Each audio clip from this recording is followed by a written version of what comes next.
Well, good afternoon. This is your Barefoot Country Cook, and I am going to give you some more gardening tips on how to keep your lawn looking nice. Everybody likes to have a nice green lawn, and if you have bare patches and you're going to put sod down, there's a special way to do sod.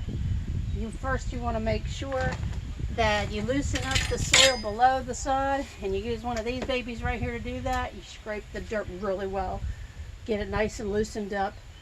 Water the dirt and then put the sod down, because if you notice when you buy sod, it's pretty much dry. Some of it will be little pieces of green, a lot of it mostly brown.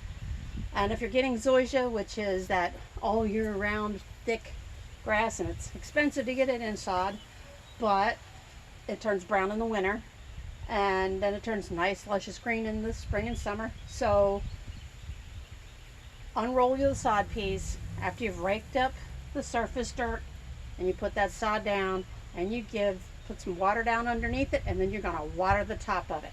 And my advice on sod, to make sure that you haven't wasted your money on your sod, water it every day except for the days when you actually get rain, until it takes. You'll know it's taking when you start seeing shoots coming out, and when those shoots come out, that means that it's a survivor, and you're going to have a nice piece of grass that is filling in that brown spot. I actually have a couple spots out here in the front yard that we laid down, and I'm going to show you how I have a radial sprinkler, and it's going back and forth between the two pieces of sod just to make sure they get an even amount of water, and any excess water will drain into them and keep the ground moist, instead of me going to every single patch and just taking 2 bucket loads of water and dumping on it. So behind here I have my sprinkler system going, and you can see that's the sprinkler. It's a radial sprinkler. You can adjust it to go one direction, or you can have it do this 180 degree. There's a piece of sod there, and yes, that is a disc golf net in our front yard. And we have one in the backyard. We like to do the disc golf thing. And then there's the other piece of sod there. There are more pieces on the other side of the garden, but I took the watering can to them and just made sure they got a good watering. The other thing, if you have problems with ants in your yard, you want to get a good insecticide, and this triazide, I guess I triazicide. That's what it is. Triazicide is great. The thing is, you don't want if you have kids, you don't want the kids playing in the yard. After you've treated it, you use a spreader, use a seed spreader, or you can, use a gloved hand and spread it. But the spreader does it more evenly. Then you're going to water it down. You're going to do like I'm doing with the sprinkler there. Let that insecticide get into the dirt, and it'll get rid of the ants. It actually gets them on contact. If you find a fungus on any plants that usually it's flowering plants, there is an insecticidal soap. This is good for any kind of plants. You can have flowers, vegetables, or whatever. And this Natria, it's all natural, so the ingredients in it are not harmful to the plant at all, and it doesn't affect the fruiting of the plant. I've actually used it on my rosemary because there was a fungus that was growing, a black fungus, on one of the rosemary bushes that I shared with you how to make a hedge out of those. And this took care of it. All I had to do was spray it on and let it dry, and it has a little bit faster effect than using dish soap water, because that's what you can do. If you don't want to purchase something like this, get a mild dish soap water, put it in a spray bottle, and spray that on your plants. It doesn't hurt them.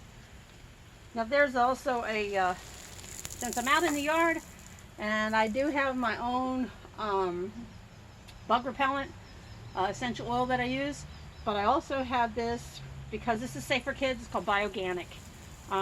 It's made with cinnamon oil. Apparently cinnamon oil keeps the bugs from biting. Cinnamon oil, peppermint oil, eucalyptus oil, camphor oil, and citronella, of course. Everybody knows about citronella. But this Bioganic, it smells good. I smell like a cinnamon stick. But when you use the triazicide, I want to make sure I say this right. When you use that, just make sure that if you have children, that they don't go play in the yard until after this has been watered and the grass is dry. So that means the chemical's all soaked into the dirt and it's already killing off the bugs, and you don't have to worry about it. So this is how we keep our yard nice. And putting sod in, rough up the dirt with a rake. You can use, smooth it out, roll out the sod on it, but before you put the sod on that dirt that you've roughed up, throw some water on there. Sprinkle a good watering can's worth of water on there, put the sod down, and then water it again, and water the sod until it's moist. The temperatures aren't so high right now. I do not advise watering any plants in the heat of the summertime when the sun is at its highest point, because it will fry the leaves and it will eventually kill the plant if you water, because think of it as boiling water on your skin. That's what it does to plants. So temperatures today are in the low 70s, and so watering the grass while the sun is out is not a bad thing to do. It just means I can water them a little bit longer and get them good and soaked, so then when the sun goes down, all those roots are going to go and actually drink up that water. And as much as you can give it, they love it. So if you've enjoyed this lawn tip, please let me know in the comments if you'd like to see more. My next outdoorsy or gardening type of thing is how to get your monkey grass in control and how to shape it up and make it look good, and the benefits of monkey grass along a walkway. There are some great benefits to it, and it also looks nice, especially if you can get the variegated one where it's green and white striped. That looks beautiful along a walkway.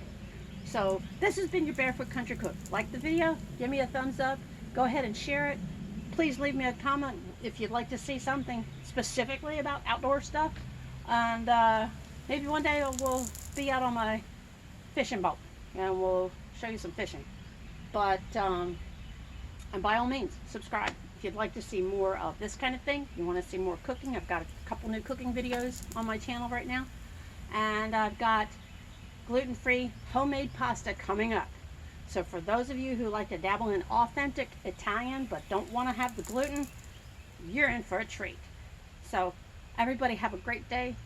Yes, and I'm in my bare feet for sure because I'm outside. And now I'm going to go back in the kitchen. So God bless, and kick your shoes off. Come visit.